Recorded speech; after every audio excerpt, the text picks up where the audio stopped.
Hello, thanks for checking out another video. Today I'm going to be talking about Children of Time by Adrian Tchaikovsky. I just finished this yesterday and I really wanted to talk about while it's top of mind. This will contain spoilers, but the book is about 9 years old now. It came out in 2015, it's 2024. So maybe to past the point of spoilers, I went into this knowing the general plot myself, which is why I went into it. So that's what we're going to talk about. Tune off now if you're worried about spoilers, but here we go. So I'm currently reading also Wheel of Time, and I've previously read books like The Three-Body Problem, the entire trilogy of Remembrance of Earth's Past.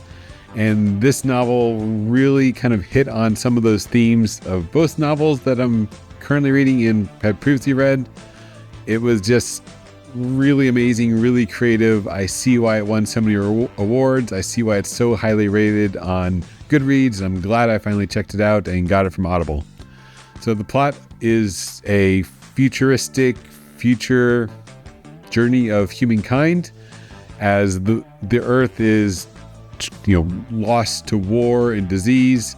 Mankind sends out these ark ships to populate worlds and use this nanovirus, with the idea being they'll send out monkeys. The monkeys will take the virus and they will grow into humans and be sort of the worker class for the, at the time, present day humans. And once the nanovirus helps them evolve, they'll evolve up to be the rest of kind of humanity.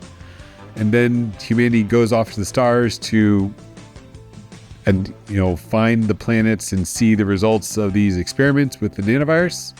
And I'm glossing over a little bit. This is not super spoily, but a lot of stuff happens. And as you may know from this plot, it doesn't go as expected. You learn that early in the novel anyways, that one of the nanovirus planets, instead of the monkeys die because a whole bunch of politics about experimenting on monkeys.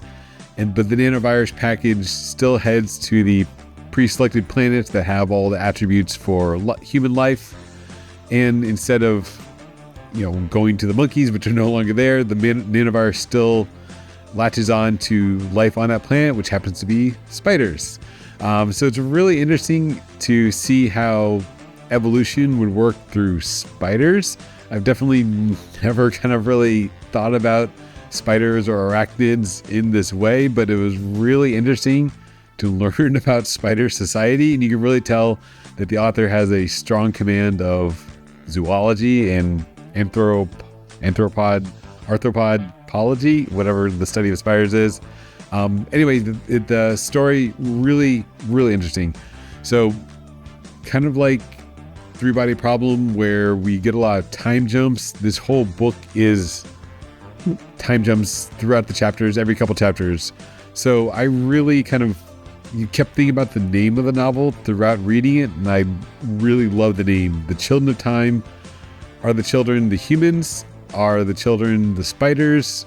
There's so many leaps and happens in time jumps as we see spider society progress from just a spider to learning how to, by the end, go to space and go to battle with the humans. The humans themselves, where the similarities to novels like The Three-Body Problem / Remembrance of Earth's Past trilogy is that the humans will go into stasis, and then basically these core humans on the spaceships will sleep while the other humans / robots will keep progressing. So we'll get a time jump that generations of human life have passed, but then our main character point of views will wake up from hypersleep, and we're kind of not really told how long has passed, but it's generations, so you think hundreds of years have passed on the ship as they're traveling from planet to planet. So there's no fast and light travel. They're just kind of cruising through space, but through hypersleep. The sense of time is kind of skewed as we follow the different characters. And because we're following two storylines, we've got the human storyline on the Ark ship trying to find a planet to call home, and then we're also following the spider storyline.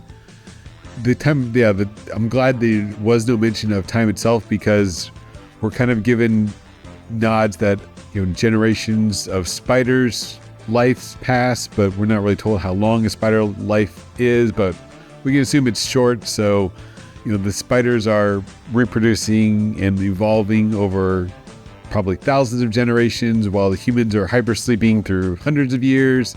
And just really, neat to see the play of time between the two species, because the spiders, with the help of the nanovirus, keep evolving and keep learning new things.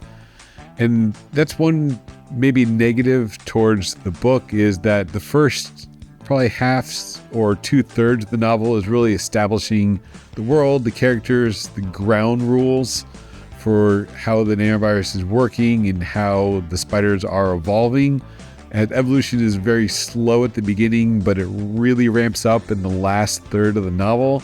And all of a sudden, it feels like there's large jumps from they were just learning how to do one thing, and then now they're taking off into space. It felt like from one chapter, they meaning the spiders, finally got airborne. In the next chapter, they're extrapolating that knowledge to travel to outer space. But it does make all logical sense. I'm definitely oversimplifying this. And once you're to that point, which is really the end of the novel, you saw the steps along the way as the spiders slowly have progressed and built on success after success. It is, of course, science fiction, so there's a bit of suspension of disbelief, how they have a computer system by ants, but it does make logical sense, and it's just very creative in how the author really structured society to grow in a way that's not how we imagine it here on Earth. That there's definitely, I could see this being a way that a society of insects could evolve, and with the help of nanovirus magic, could reach where they are by the end of the novel. So at the end of the novel, it does wrap up very quickly, I felt. All of a sudden, the humans have finally decided, not decided, but the plan that was put into place, which is really cool foreshadowing, finally not really foreshadowing, you kind of knew that was going to happen, but they couldn't find a suitable world, so they originally passed by the spider world early in the novel, and then the next half of the novel is them preparing to come back, better prepared to deal with the spiders.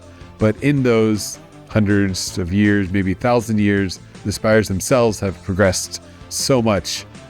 So this remind me a lot of, again, the three-body problem, where the Trisolarans are leaving their homeworld at one point of technology, and then humanity they know the time it's going to take the Trisolarans to reach Earth, and we progress to meet them because we're still on our home planet and we can keep developing new technology, while the Trisolarans are in space only traveling to meet us.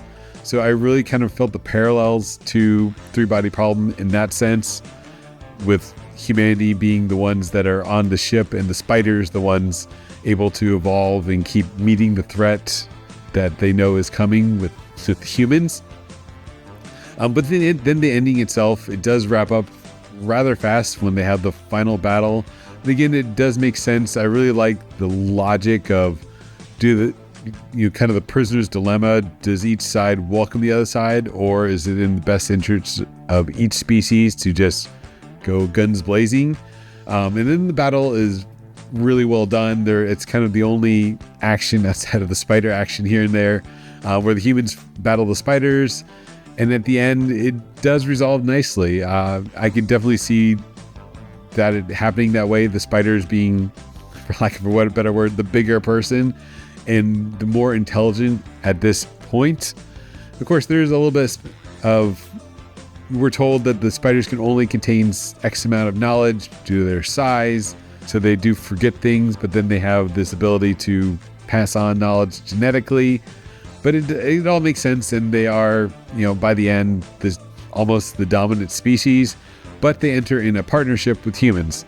And this being a trilogy of books itself, I definitely felt it was a trilogy because the way the novel ended. It doesn't wrap up all the loose ends nicely. It does leave so much open. in this kind of quick pace ending where all the existing plot points at least come to a head with the battle, and we know what's kind of the next steps, but it really leaves the door wide open for the next book of what's going to happen when the two societies start integrating more and we learn more of that. So all in all, I would give this 5 out of 5 spiderwebs. It's a really intriguing read. And it's one of those novels where, yes, it has flaws, but on the basis of pure satisfaction, how fun was the novel, it was a lot of fun. It really kept me hooked. I really just wanted to keep reading, see what was going to happen to the humans or the spiders next. I was engaged the entire time, and it really does make me want to read the next novel and see what's next. So all in all, highly recommend Children of Time, 5 out of 5 spiderwebs. Thanks for watching.